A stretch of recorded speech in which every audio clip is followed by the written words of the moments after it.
Boa noite, meus irmãos. Que a graça e a paz do nosso Cristo esteja com todos. Amém? Que bom que você está aqui. Vamos para as Sagradas Letras. Abra comigo em 2 Samuel, capítulo 16, versículo 12 a 19.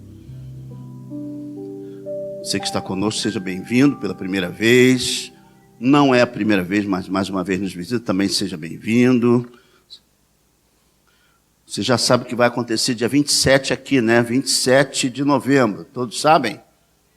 Feminina!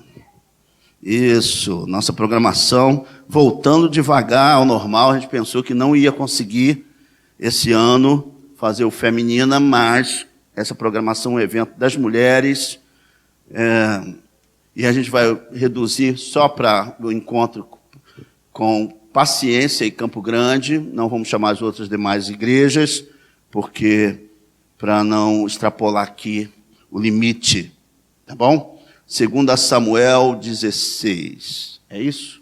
6, desculpa. Estou vendo aqui errado. Trazendo de volta a glória de Deus. Se tem uma coisa que a gente deveria estar com saudade, é ver a glória de Deus se manifestando entre nós. Vamos lá. Vou deixar você sentado mesmo. Capítulo meia dúzia de 2 Samuel. Não é 1 Samuel não, tá? Se você não tem Bíblia, pode acompanhar no telão.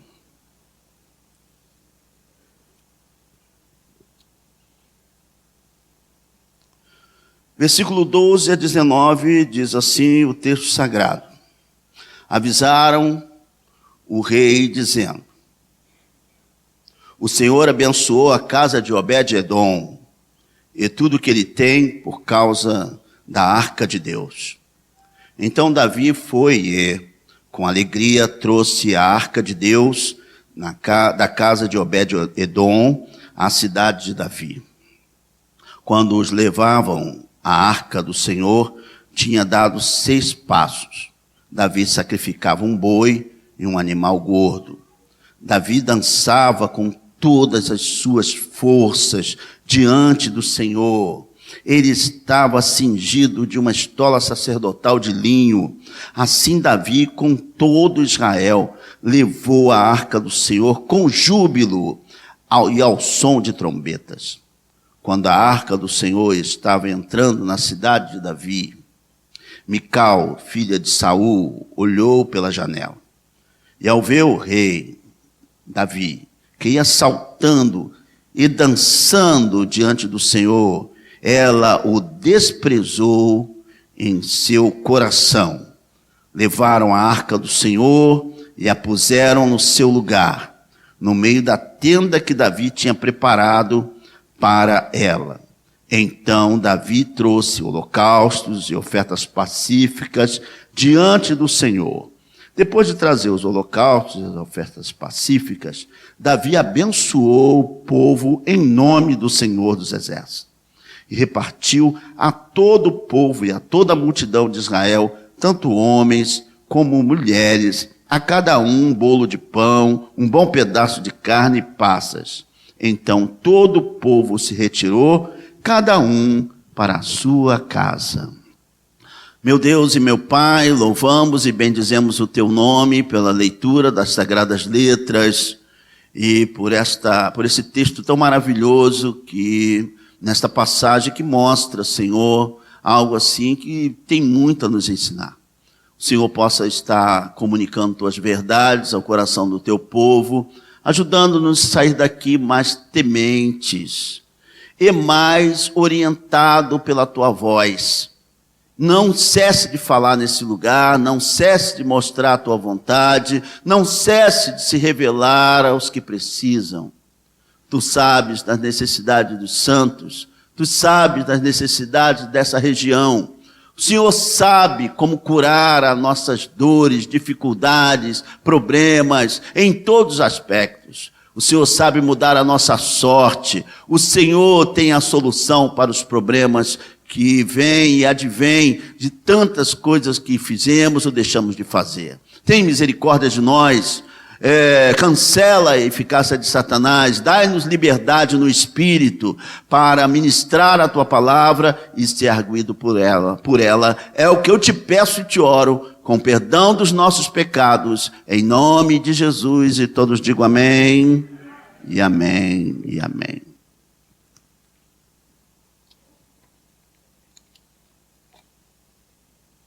Muito bem, meus irmãos. Eu começo esta mensagem com a seguinte pergunta: qual foi o dia mais emocionante da tua vida?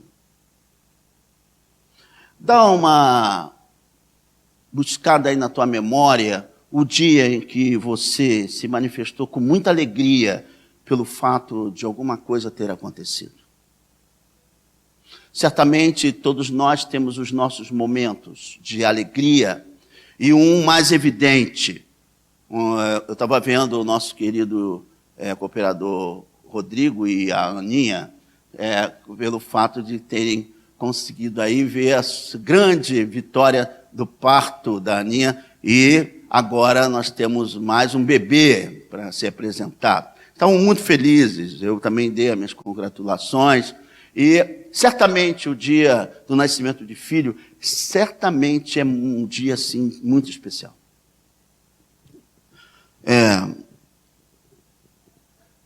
Esta passagem fala de um dia. Essa passagem fala melhor de o dia. O dia em que, de fato, aconteceu uma coisa muito nova. E tirou Davi de uma atitude assim parada, sem graça, assim, estática. Fez ele ficar vibrando. Talvez o dia mais importante na vida de Davi seja um que a gente não entenda que o quanto fez ele vibrar. Porque se a gente olhar a história de Davi, o dia mais importante para a vida dele não foi quando ele derrotou o leão e o urso, na qual ele mesmo falou. Para enfrentar Golias, ele deu o seu histórico de vitória e disse para Saul: eu matei um leão e um urso. A gente não vê ele vibrando com isso. O dia mais importante na vida de Davi não foi quando ele derrotou o próprio Golias, aquele gigante, e o colocou no chão e tirou sua cabeça. Pelo jeito, aquilo que fazia ele vibrar não era a derrota dos seus inimigos. O dia que fez Davi vibrar não foi quando ele foi instituído rei de Israel. A luta que foi para chegar ao trono não foi fácil, e ele não chegou ali vibrando, dizendo: agora eu sou rei. Saul morreu. O dia, sem dúvida, significativo para Davi, não foi o dia que ele mesmo conseguiu superar suas lutas e dificuldades. O que a gente vê aqui no texto, que o maior dia para ele foi quando ele viu a glória do Senhor voltando para Israel. Aquele homem vibrou tanto que até a mulher achou que ele fez um papelão. Sabe quando você vibra tanto que as pessoas dizem: para que aquilo? É porque você está muito feliz. E se tem uma coisa notória nesse texto, que não tem dúvida, que o dia mais emocionante na vida de Davi foi quando a santa presença de Deus voltou para a terra santa. E quem conhece a história sabe muito bem que o que Davi estava vibrando é que o avivamento chegou. Que o que mais motivava esse homem a lutar contra os inimigos de Deus é resgatar algo que para ele não poderia ter sido perdido. A presença de Deus. Davi, está vibrando pela coisa certa. Nós temos que entender que precisamos praticar os princípios para a presença poderosa de Deus voltar à nossa vida, voltar à nossa casa e voltar à nossa igreja. Nós deveríamos estar vibrando pela glória de Deus. Deveríamos estar muito querendo o que Deus quer. Mas parece que o que Deus quer não faz a gente vibrar. A gente vibra com coisas temporais, não eternas. Davi estava vibrando por uma coisa muito importante para Israel: a volta de Deus. Por quê? Porque, se você pensar aí comigo, deixar esse texto e dar uma olhada em 1 Samuel 4, vamos dar uma olhada. Não é segundo Samuel, é 1 Samuel, capítulo 4. Vocês vai ver que Israel perdeu a arca da aliança. Todo mundo sabe. Não estou falando nenhuma novidade, mas me acompanhe. Boa vontade para ler os textos. Capítulo 4, versículo de 1 a 5. A palavra de Samuel veio a todo Israel. Israel saiu à batalha contra os filisteus e acampou. Espera aí um pouquinho. Aqui está as letras. Pegou. E acampou em Ebenezer. E os filisteus acamparam em Afeca, ou Afeca, melhor dizendo. Os filisteus se dispuseram em ordem de batalha para enfrentar Israel. E quando a guerra começou, Israel foi derrotada pelos filisteus, que mataram no campo aberto cerca de 4.000 homens. Quando o povo voltou ao arraial, os anciãos de Israel disseram: por que o Senhor nos derrotou hoje diante dos filisteus? Vamos trazer de Siló o quê? A arca da aliança do Senhor, para que esteja no meio de nós e nos livre das mãos dos nossos inimigos. Então o povo mandou trazer de Siló a arca do Senhor dos exércitos, entronizado entre os querubins. E os 2 filhos de Eli, Hofni e Finéias, estavam ali com a arca da aliança de Deus. Agora pula para o versículo 10 e 11, do mesmo capítulo. Então os filisteus lutaram. Israel foi o quê? Derrotado, e cada um dos israelitas fugiu para a sua tenda. Foi uma grande derrota, pois foram mortos de Israel 30.000 homens. A arca de Deus foi tomada, e os 2 filhos de Eli, Hofni e Finéias, foram o quê? Olha que grande tristeza. Isso acontece, ou aconteceu, no tempo de Samuel. E aí, Davi, que foi separado como rei depois de muito tempo, Israel ficou sem a arca de Deus, porque foi parar na mão dos filisteus. A arca de Deus, a arca do Senhor, a arca da aliança, que no hebraico é Haroit, que é a Rabi Perik, ou melhor dizendo, Berite, que é a caixa da aliança, ou a arca da aliança.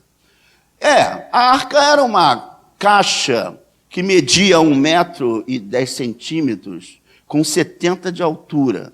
Essa caixa era onde era para ter sido depositado, e foi depositada, 3 coisas. Todo mundo sabe. Quem sabe, diga amém. Então não é todo mundo. O que tinha lá? As tábuas da lei, se lembra? As tábuas que foram no Monte Horebe dado para Israel seguir a lei do Senhor, essas tábuas da lei, a vara de Arão que floresceu. Quem já leu sobre a vara de Arão que floresceu? Muito bom, não preciso falar nada. E o vaso do maná.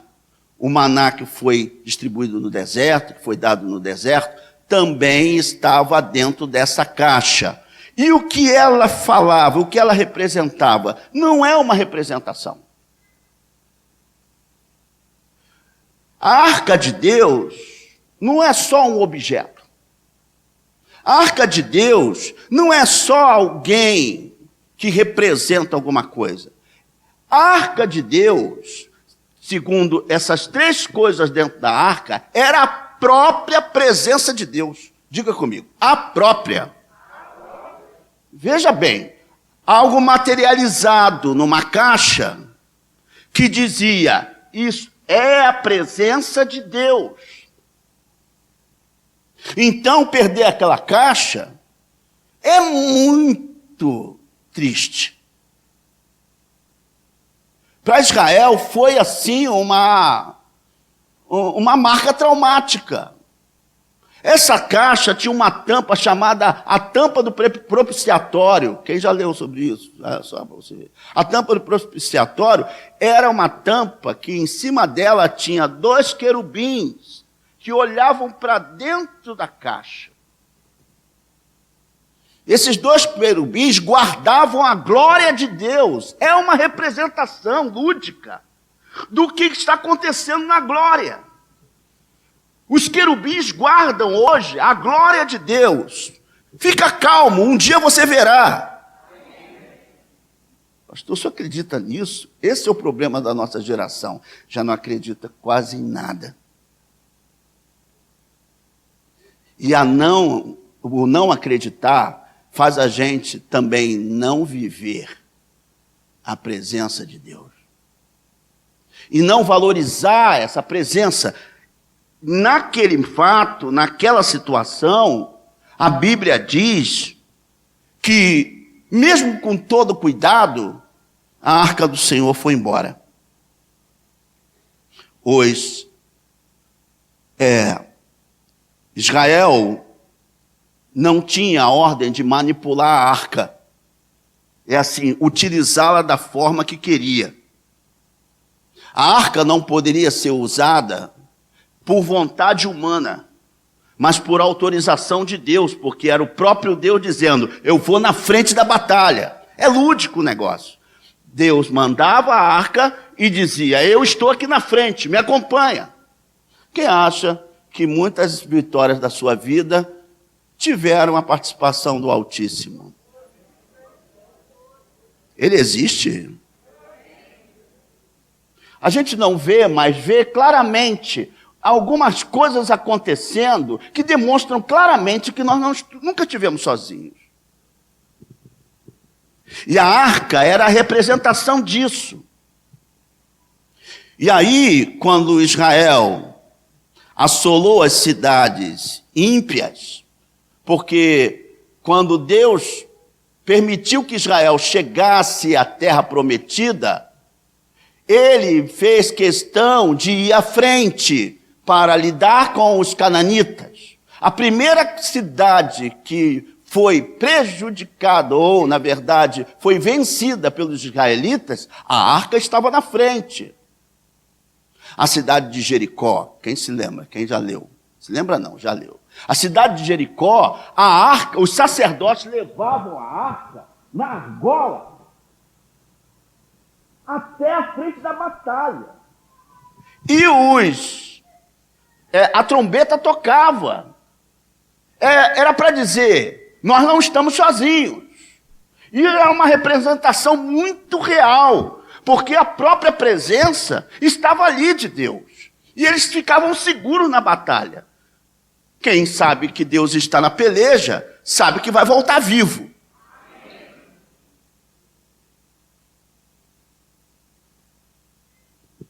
E ali, os israelitas estavam acostumados com essa ida nas batalhas e a presença de Deus sempre na frente. Então venceram muitos dos seus adversários. Só que quando chegou em 1 Samuel 4, como você viu, essa passagem retrata o israelita sofrendo na mão dos filisteus. Por quê? Porque na ocasião usaram a arca do Senhor de forma irreverente. Deus não mandou manipular a sua arca. Deus não mandou ninguém levar essa arca. Por quê? Porque o objeto sobrenatural para eles, e os israelitas já estavam usando a arca como um objeto sobrenatural, como um fetiche, como uma mágica. Diga, a presença de Deus, não ouvi, paciência, a presença de Deus não é mágica. O Emanuel está aqui. Não é mágica. Nunca foi. A gente não acredita num fetiche.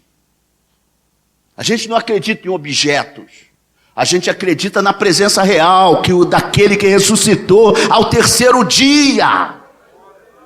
Ele é real. Ele não é uma fantasia religiosa. Ele não é um fetiche religioso. Ele não é aquilo que todo mundo ergue por aí. Creia nisso, creia naquilo. Está precisando casar, usa quê?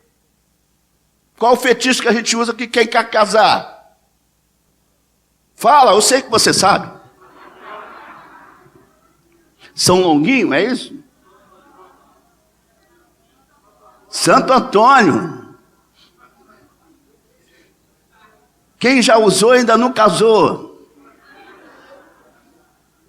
E não tem mais esperança. Bem, então, a gente usa um fetiche para resolver um problema pessoal. Mas Deus não é um fetiche. Não se manipula a Deus.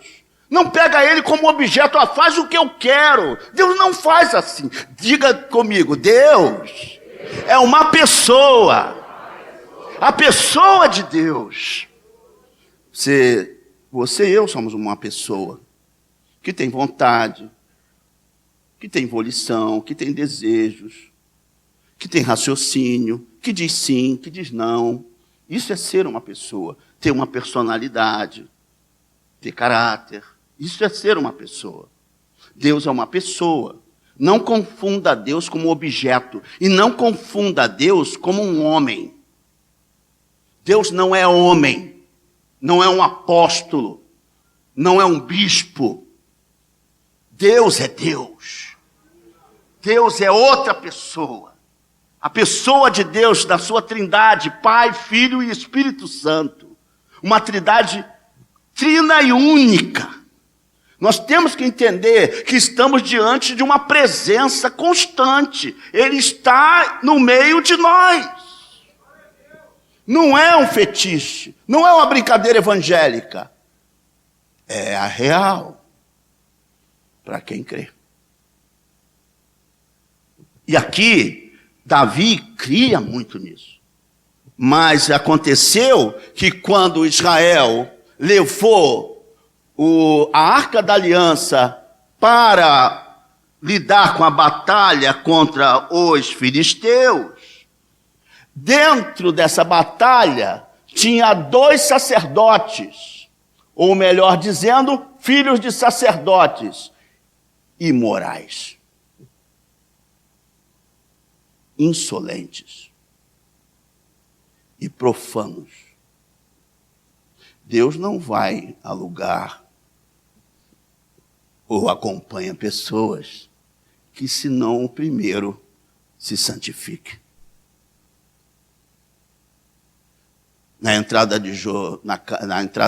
Antes de lutar contra Jericó, o Senhor disse: santificai-vos hoje, porque amanhã eu farei proezas. Santifica hoje, porque eu estou aí com vocês. Se santifica. O que acontece numa geração que não se santifica mais é porque não reconhece a presença de Deus. Reconhece objetos, pessoas, mas não Deus. Então o temor cai abaixo de 0. A gente não tem temor porque a gente não acredita. E por não acreditar, a gente não responde espiritualidade. Espiritualidade tem que ter temor. Eu tenho que ter respeito, reverência. E quanto mais cresce a irreverência, menos de Deus.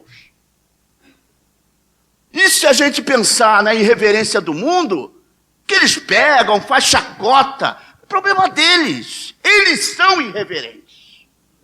Mas Deus não aceita a irreverência aqui. Deus nunca vai aceitar.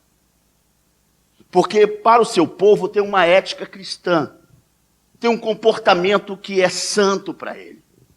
E que para ele é muito importante, porque isso denota o quanto eu o reconheço. Eu só me santifico para aquele que eu realmente sei que é maior do que eu. Eu só me santifico para aquele que realmente eu dependo. Porque se eu dependo de outras coisas e não Deus, automaticamente eu descarto Deus e sua vontade. Sem a santificação, ninguém verá Deus. Nós sabemos desse texto, mas nos comportamos como se precisasse de um fetiche. Israel manipulou aquilo que não podia ser manipulado, a presença de Deus. Israel foi para a luta com 2 imorais. Por que imoral? Porque eles se deitavam com as mulheres à porta da tenda da congregação. Eles se deitavam com essas mulheres que serviam na porta. Os 2 filhos de Eli eram imorais e queriam estar na frente da batalha e pegar o louro da vitória. Como os imorais vão pegar o louro da vitória? A vitória é de Deus. Se Deus assina a vitória de um imoral, ou Deus não está, ou Deus errou. E se tem uma coisa que Deus não faz, é errar. Ele nos vê como pessoas nus perante os seus olhos. Ele sabe quem somos. Então, também, esses homens eram profanos. Profanos por quê? Porque eles profanaram os holocaustos que eram oferecidos a Deus. Quem conhece os textos sabe muito bem o que eu estou falando.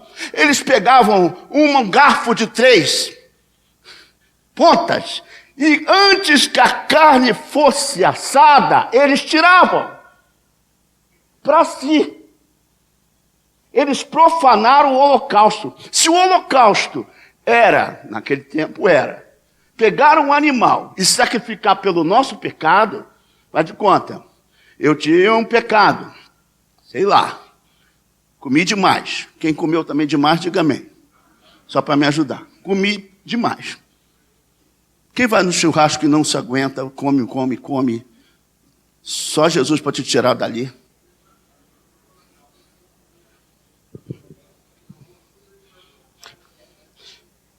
Tem que acabar a carne para te tirar dali.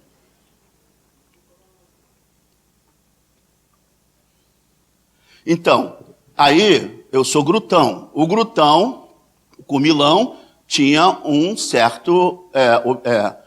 ele estava em pecado, então ele tinha um objeto, ou na verdade, um animal. Isso é lúdico, é só para a gente entender que alguém tem que morrer pelo pecado, porque o salário do pecado é a morte. Então, toda a alma que pecar, essa morrerá, era o que dizia no Antigo Testamento. Então, cada um dos pecados era sacrificado um animal, e esse animal, então, representava o pecador.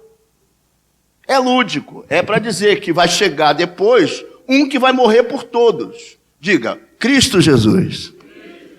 Ele morreu por todos nós, amém, querido? Você ainda acredita nisso, pelo amor de Deus? E o que acontece é que quando os filhos de Eli pegavam com o tridente as carnes para si, eles não deixavam o sacrifício subir. E os pecados do povo não eram perdoados. Porque o ritual todo que Deus falou para fazer não era feito. Porque eles profanavam. Estamos diante de profanos, tentando lutar uma luta que Deus não vai. Imorais, Deus não vai. Profanos, Deus não vai. E o pior, esses homens eram insolentes. Sabe aquela pessoa insolente? Você fala uma coisa, quero ver me deter. Eles eram assim. Os próprios ofertantes disseram, pelo amor de Deus, deixa pelo menos a gordura ser consumida. E eles falavam, dai-nos agora, senão eu tomo de você. Eles eram insolentes. Deus não vai com insolentes. Qualquer um que tenta ir manipulando Deus, encontrará com a ausência de Deus. Quem está entendendo o que eu estou falando? A presença de Deus é a coisa mais importante da nossa vida. Se Ele não for por nós, serão contra nós. Mas se Ele for por nós, quem será contra nós? Nenhuma macumba vai te pegar. Nenhum mal te sucederá. Praga nenhuma chegará à tua tenda. Porque Deus é por você. A segurança do crente é essa fé inaudita num Deus poderoso, que é presente. Ele não é uma fantasia, ele não é uma historinha, ele não é um mito. Ele é Deus. Ele é Emanuel, o Deus presente. Nós acreditamos nessa presença. Ela é rica. Ela é necessária. Porque sem a presença de Deus, nós não abriremos a próxima porta. Sem a presença de Deus, a igreja não avança. Sem a presença de Deus, não há conversões. A presença é muito necessária. E Israel perdeu essa presença quando lutou contra os filisteus. Usaram a arca de forma irreverente. E eu ainda nem cheguei no texto anterior, mas para você entender o valor dessa arca. Porque, na verdade, não era só o objeto. Era a presença.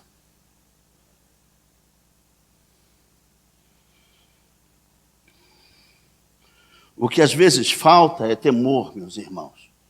O princípio da sabedoria é temer a Deus. E a falta de temor faz a gente manipular as coisas de Deus.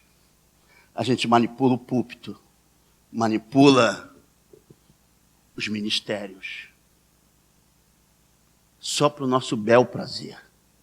Mas dentro disso há insolência, a rebeldia e há completamente uma descrença de que Deus existe. Porque se Deus não existe, tudo é permitido. Se estamos brincando de religião, tudo é permitido. Mas se Deus existe, santifica,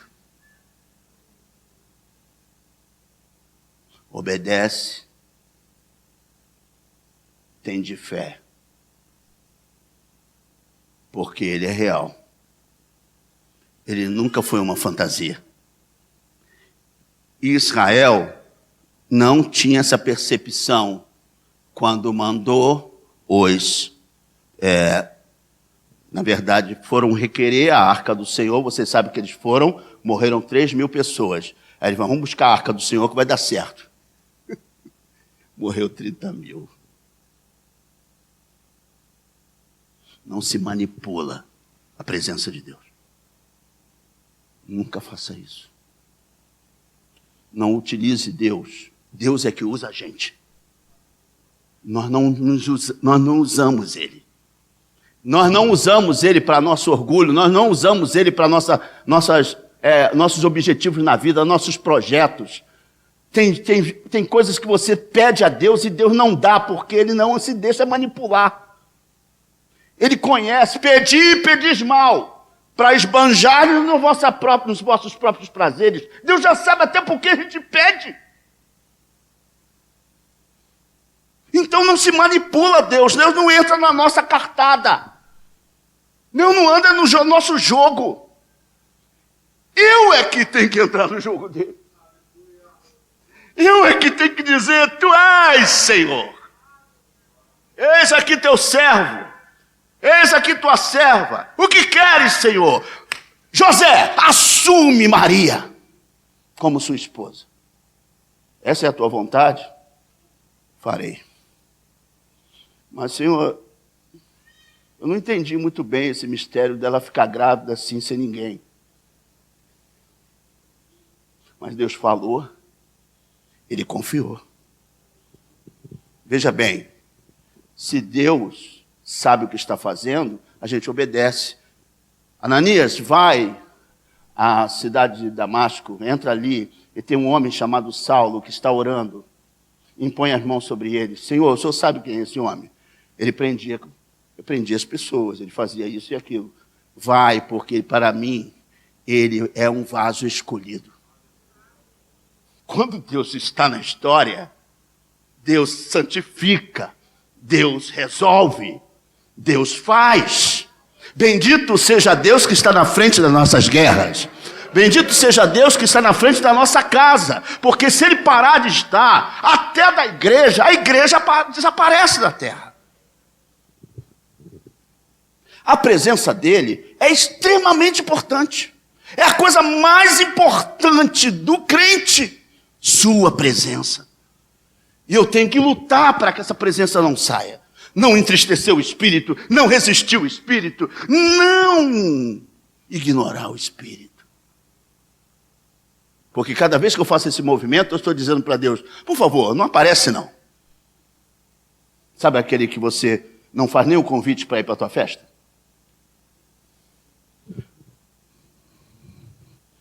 Alguém já fez festa e não convidou alguns convidados que gostariam de ter ido? Ainda mais sabendo que você é um bom mão aberta? Não, eu convidei todos. Há controvérsia, hein? Já ouvi alguém falando mal de você porque você não convidou. Deus quer ser convidado para estar aqui. Deus está. Ele quer se movimentar entre nós e dizer, se eu sou, me obedeçam. Diga comigo, paciência, toda a terra. Não ouvi, toda a terra. Levante a mão, está cheia da sua glória.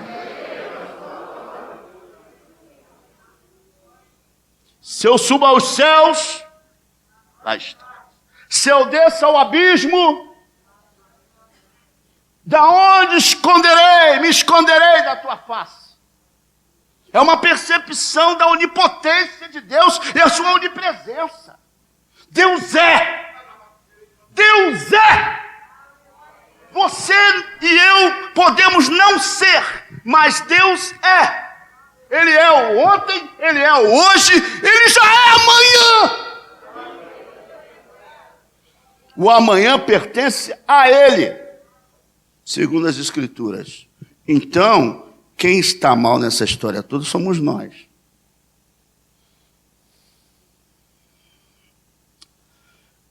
E Ele está aqui pelo Filho. Lá em Hebreus, capítulo 1, versículo 3 e 4, diz que Cristo é o resplendor da glória de Deus e a expressão exata do seu ser. É Ele que sustenta todas as coisas pela palavra do seu poder, pois depois de ter feito a purificação dos nossos pecados, assentou-se à direita da majestade de Deus das alturas, tendo se tornado ao superior aos anjos, quando herdou mais excelente nome do que eles. Cristo é a expressão exata de Deus. Quem nega a Cristo não quer a presença de Deus.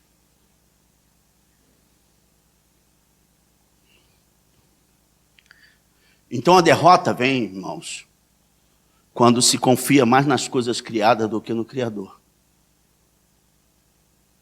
Se confia mais no seu dom, na sua capacidade, nos seus sonhos, do que do Criador. A derrota vem quando tratamos levianamente as coisas do Senhor. Maldito o homem que fizer a minha obra relaxadamente. Porque ele é. Ele não é um objeto que eu manipulo. Ele é uma pessoa que diz sim, que diz não, que abençoa, que amaldiçoa. Então eu tenho que ficar perante ele segundo a sua vontade, com temor e tremor.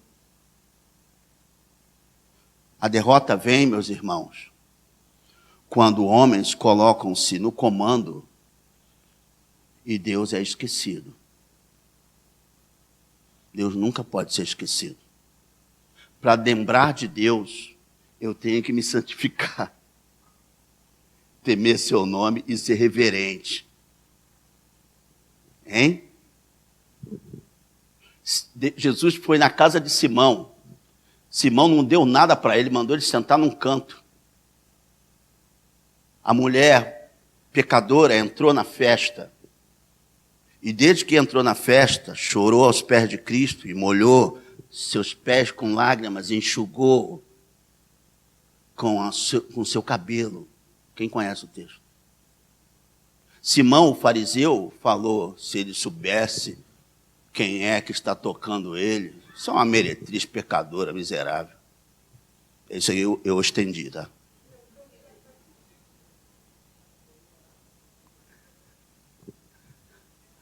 Aí Jesus, sabendo da mente dele, o que estava no coração dele, Simão, eu tenho uma pergunta. Quem vai ser mais grato? Aquele a quem Deus perdoou mais ou menos? É aquele que perdoou mais. Pois é, eu entrei na sua casa e você não lavou meus pés. Não me convidou para ficar perto de você na festa. Eu sou um simples convidado. Mas essa mulher, desde que entrou aqui, reconheceu o meu senhorio. Reconheceu que ela não estava em qualquer presença. Quando Israel nega a presença, tem pouco milagre. Nazaré conhecia Jesus desde pequeno. E quando Jesus entrou em Nazaré, as pessoas disseram, esse não é filho do carpinteiro?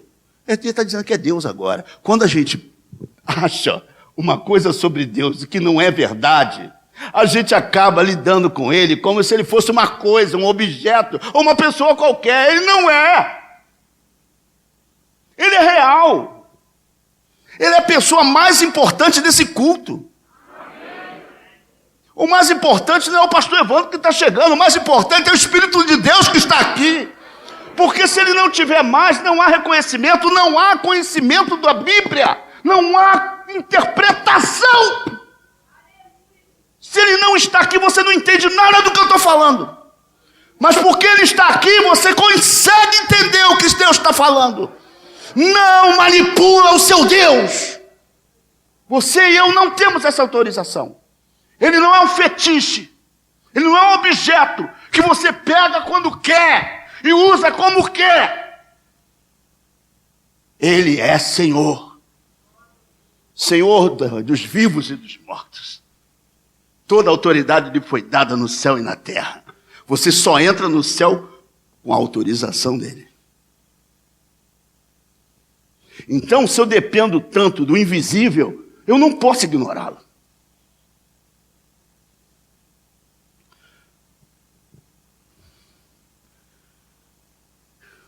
Não devemos tentar dominar esse poder vivificante de um Deus real conforme a gente quer. Quando os israelitas levaram a arca, o objeto mágico, para a batalha contra os filisteus, meus irmãos, a derrota foi humilhante. Porque não tem como ter vitória quando a gente faz o que Deus não mandou fazer. Eu não mandei você fazer isso. Às vezes a gente faz uns negócios e manda Deus vir depois, né? Senhor, eu já fiz isso, dá um jeito aí. Quem já fez uns negócios, tomou umas decisões sem perguntar a Deus, depois pediu a clemência dele e Deus também não deu bola nenhuma. Ele não foi consertar nada. Deixou você passar a consequência do seu pecado. Quem manipula Deus não conta com ele.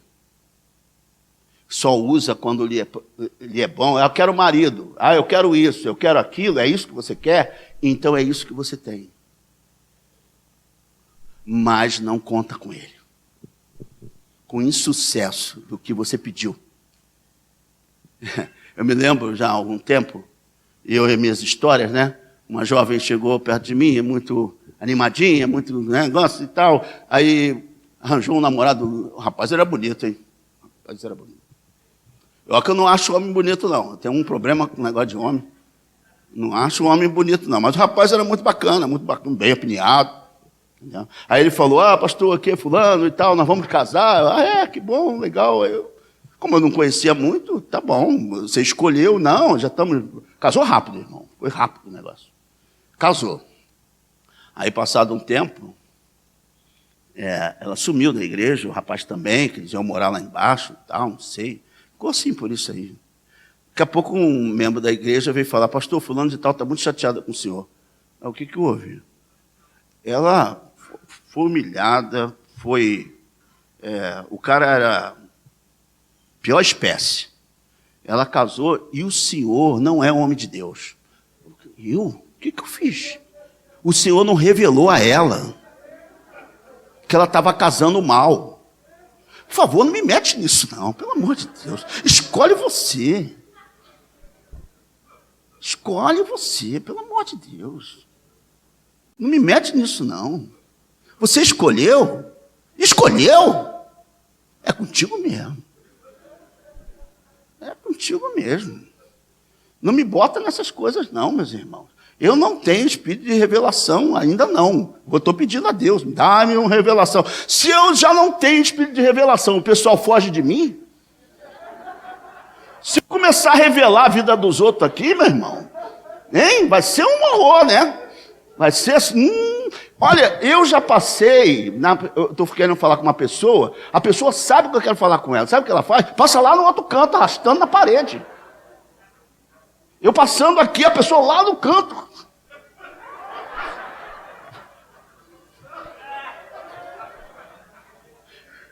Eu vi. E eu fiquei, meu Deus. E olha que eu não revelo, hein? Eu me encontro com o pecado do outro depois que ele comete. Raramente Deus revela. Não vou nem falar dos casos. Então, quando eles foram com os insolentes, com os imorais e com os profanos, morreram 33 mil soldados. 33 mil soldados de infantaria que andavam a pé. Está lá no texto. Infantaria. Morreram. 33 mil. Foi uma surra. Uma surra. Agora deixa eu te contar uma coisa que eu não sei nem se vai dar tempo de encerrar essa mensagem. Quando o mensageiro da luta... Acorda essa menina aí. Aí do teu lado. Isso é ela aqui. Eu sei que o ar-condicionado está bom, mas... Está precisando... Está com dificuldade, filha? Alguma coisa? Está tudo bem? Olha para mim. Isso. Conserta aí. Ótimo. Então, não dorme não, gente. Pelo amor de Deus. A Priscila do diácono Josenildo dormiu aqui na frente. Eu dei um beijo na testa dela. Eu dou, hein? Eu vou lá dar um beijo na tua testa. Eu sei que a mensagem não está lá, aquelas grandes coisas, mas dá uma segurada aí. Então, você vem toda hora me perturbar pedindo oração. Então, segura a tua onda aí.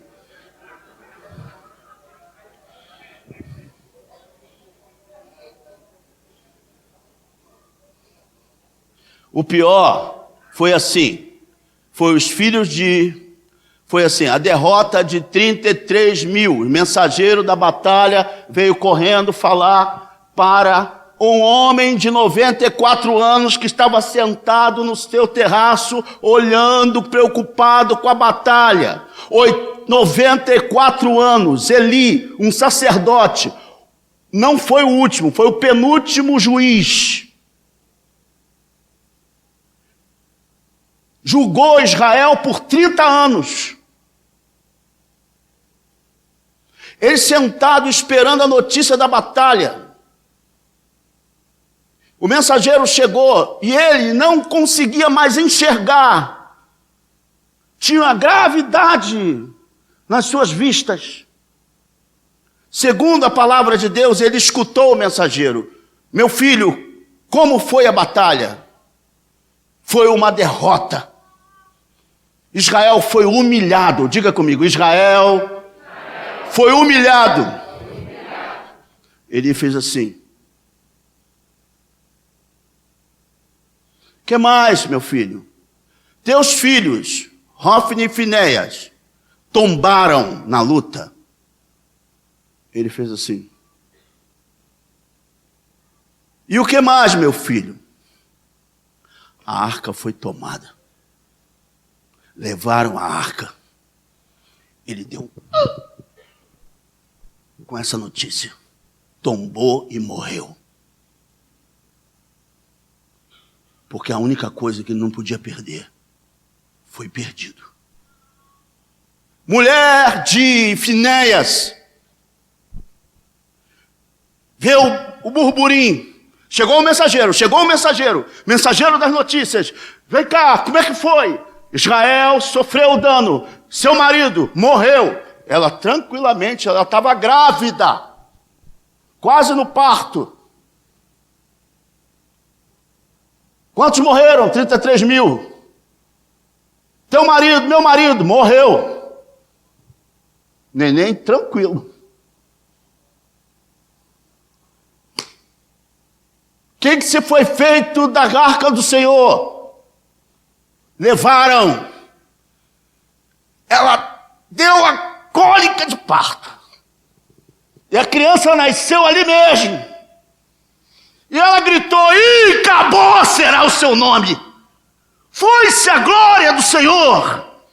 Foi o que mais perturbou ela. E a igreja não se perturba que a presença de Deus sumiu. A igreja não se perturba se a salvação não existe. Se ninguém é liberto, se ninguém é curado, se ninguém é abençoado, que ninguém é fortalecido. Dos próximos crentes, as próximas gerações, nós não nos perturbamos porque nos acostumamos com a ausência. Estamos muito preocupados com o próximo carro que vamos comprar, que não vai comprar nada, que a gasolina está horrível. E você está vendo como estamos sendo assolados? E a gente não se perturba com isso. A gente faz oração aqui e ninguém vem. Por que não estamos preocupados? A gente só quer um culto que alivia nossa consciência e vai para casa dizendo, a mensagem foi até legalzinha. Como se isso fosse importante. Importante é quem está contigo depois dessa mensagem. Quem vai te levar e quem vai te trazer. Porque a coisa mais importante é a presença de Deus. Sem ela você não volta. Nem eu. Sem ela não tem ministério. Quanto mais profano, imoral, e quanto mais insolente formos, mais entraremos na lista de 1 Timóteo. Irreverentes, ingratos, egoístas. Isso cabe lá fora, mas não aos crentes. Crente não pode ser insolente. Crente não pode ser irreverente. Entra no culto, entra no culto. Está adorando, adora. Está ouvindo a palavra, presta atenção, desliga o celular. Anda com roupa decente. Santifica a tua alma, tua vida, santifica teu casamento. Porque Ele está presente. Você desliga, mas Ele continua contigo. nos seus negócios, em tudo que você coloca a mão para fazer, no seu crescimento e desenvolvimento, no seu ministério, na sua formação. Ele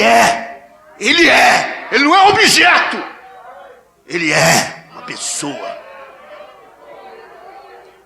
Manda eu desligar minha mente com as tristezas da falta da presença. Não dá.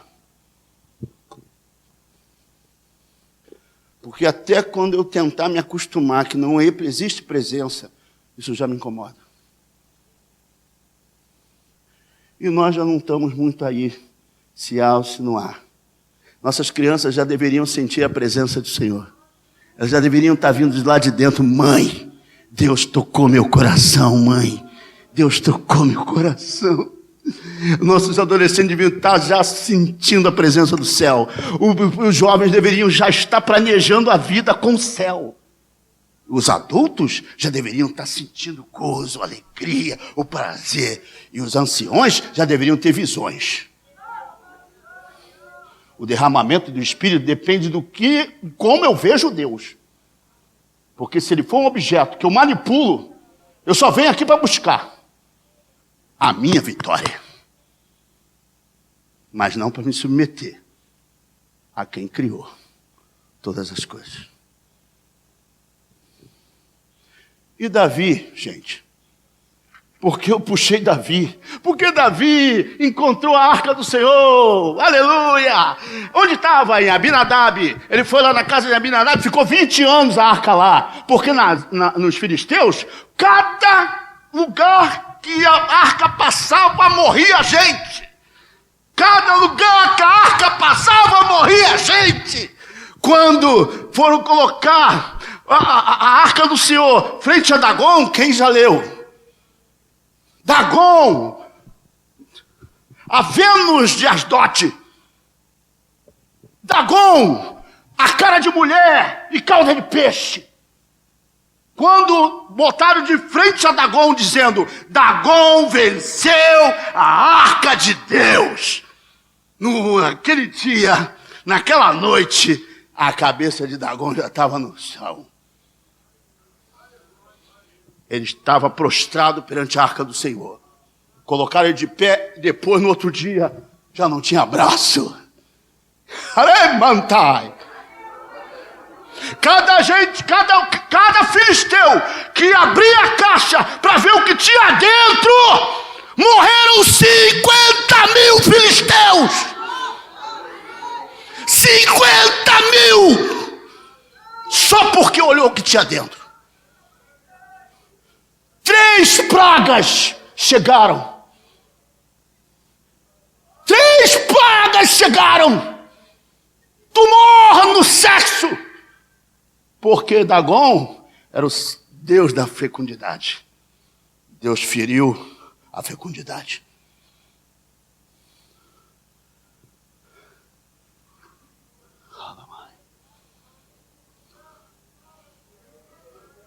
Encheu de tumores aqueles homens.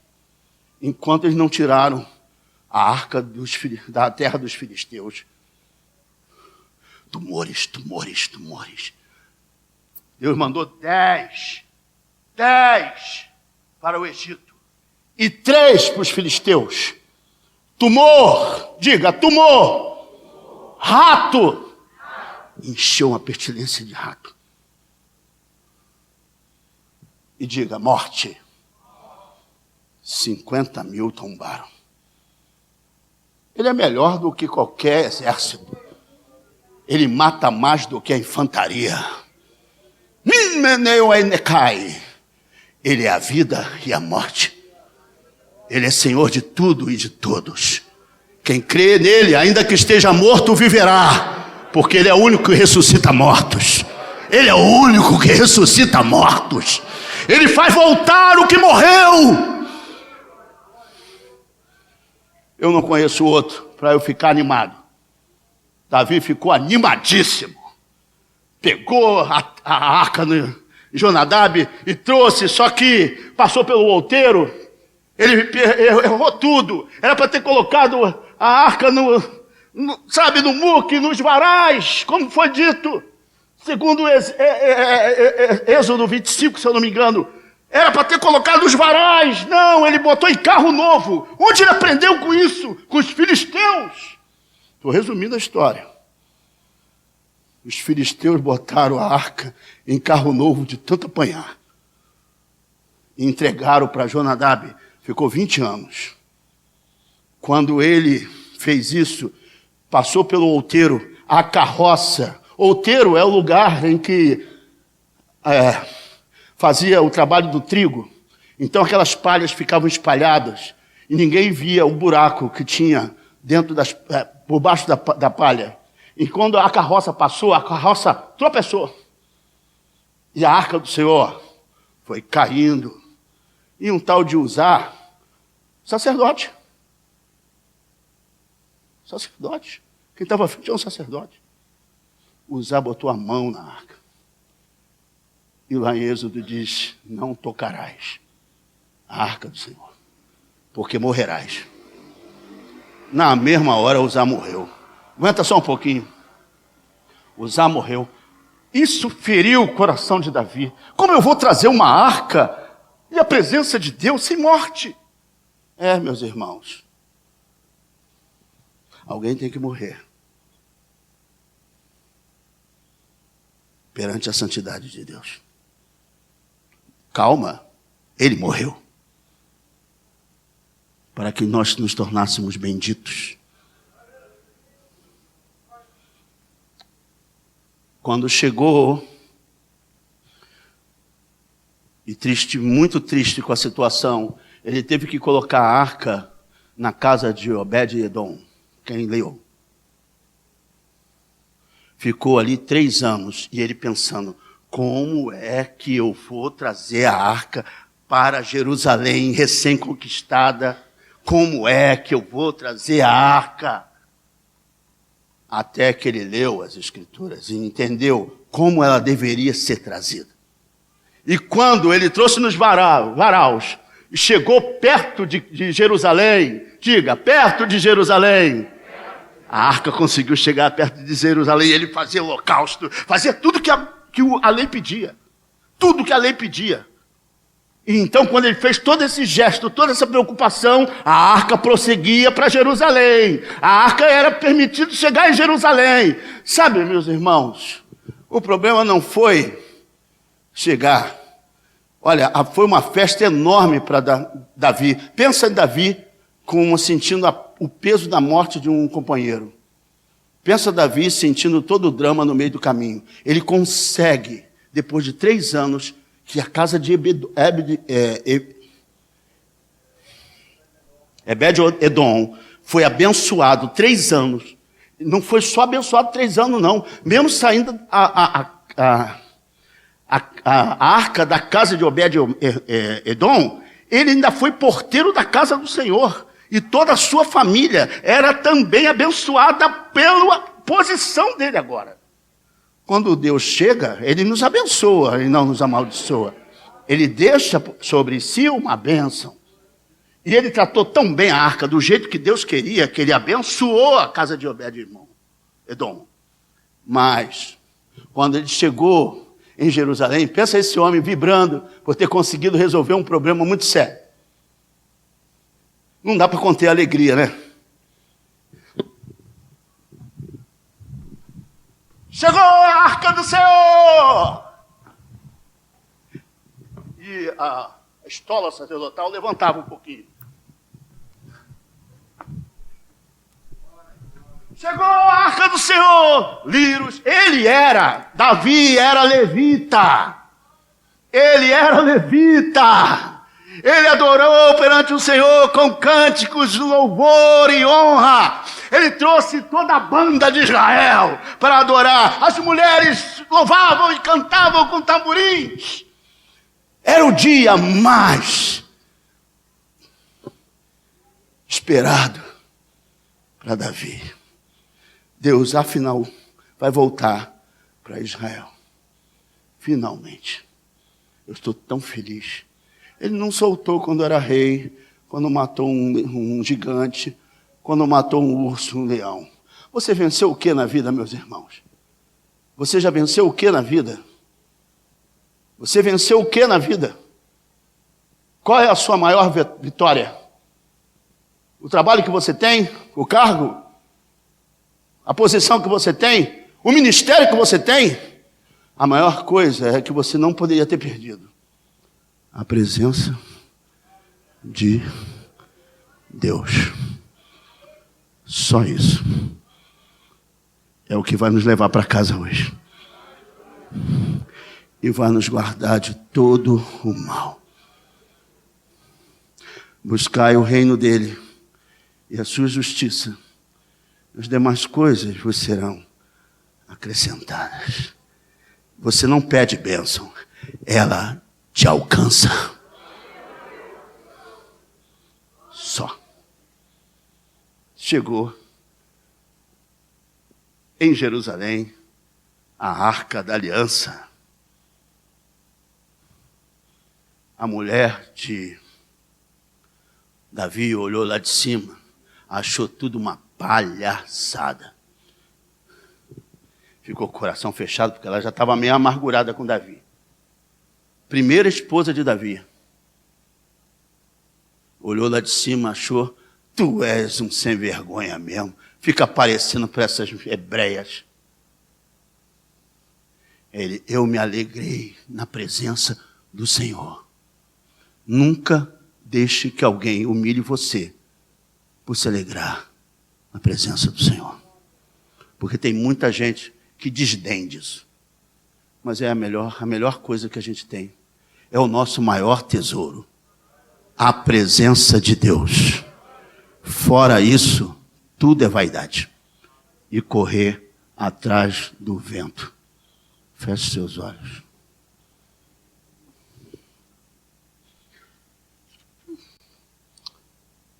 Meu Senhor, meu Deus, para onde fugirei da tua face?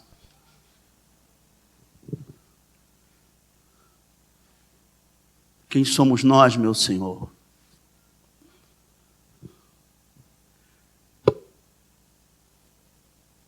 Somos frutos da tua graça. E pela tua misericórdia é que nós não somos consumidos. O mal ainda não chegou aqui por causa da sua misericórdia. O mal não chegou na nossa casa por causa da sua misericórdia. E o mal não chegou no país por causa da sua misericórdia. Não fecha a igreja brasileira. Ao contrário, começa a fazer conosco o que o Senhor espera fazer.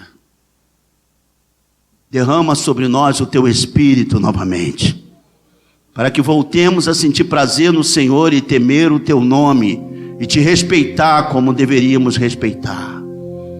Fique de pé, meu irmão, fique de pé, minha irmã. Levante sua mão. Diga um elogio para Deus. Adorado seja o teu nome. Venha a nós o teu reino. Cumpra-se a tua vontade, assim na terra como no céu. O pão nosso de cada dia dai-nos hoje.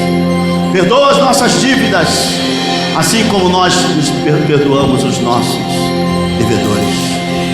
Não nos deixe cair em tentação, mas livra-nos do mal. Pois teu é o reino, o poder e a glória para sempre. Tu és o Cristo, o Filho do Deus vivo. Tu és o Alfa e o Ômega, o princípio e o fim. Tu és a alegria do teu povo, tu és a força do teu povo, tu és a nossa bandeira, meu Senhor. 1000 cairão ao nosso lado e 10.000 à nossa esquerda, mas nós não seremos atingidos, porque tu és Deus. Tua glória será vista e nada mais. Infelizes são aqueles que nunca viram a tua glória e nunca vão sentir a tua presença. Mas felizes são aqueles que sentem o gozo do Senhor, a alegria de um Deus presente, real e verdadeiro. Nós te adoramos, meu Senhor, por ter ouvido a tua palavra e ter conseguido tirar dela as verdades necessárias para a nossa vida. Não, Senhor, não viemos só aqui para tirar proveito do Senhor, não. Viemos te dizer que a nossa vida pertence a Ti, e que tudo que nós temos de valor pertence a Ti. Tu é a glória, Teu é o poder, Teu é a honra e o louvor. Nós te adoramos, te bendizemos por tudo que Tu és. Tira da nossa vida toda a imoralidade, a insolência e a profanação de coisas que são santas para Ti. Nunca nos deixe tocar em coisas que são santas para Ti. Tem misericórdia de nós. Tira essa arrogância da nossa vida e coloca, Senhor, um espírito quebrantado e contrito. Dai-nos a sabedoria do bem viver e a alegria do Espírito Santo. É o que eu te peço e te oro, no nome santo de Jesus. E quem concorda, diga amém. Leva todos em paz, guardado pela Tua mão poderosa. Finaliza o dia conosco. Dá-te uma noite tranquila de paz. E ajuda-nos a acordar para uma nova semana de realizações. Senhor, não vai à frente da obra, não. Meu Senhor, nos guia, nos ensina, nos dirige. Seja o nosso educador, nos governa, fala com a gente. Amém. Individualmente, pessoalmente, eclesiasticamente, fala com a gente. Somos o Teu povo, propriedade exclusiva de Deus. Não nos deixe nos afastar de Ti, porque só em Ti há paz e segurança. Te damos ações de graças na autoridade de Cristo. Que o amor de Deus Pai, a graça preciosa de Jesus Cristo e as eternas consolações e comunhão do Espírito estejam com todos e com todos permaneçam, não só hoje, mas para sempre. Quem concorda, diga amém. Amém. Pode sentar e agradecer. Se você quer entregar seu caminho ao Senhor, pode nos procurar no final. Que Deus te abençoe rica e abundantemente. Quarta-feira estaremos aí, se Deus quiser.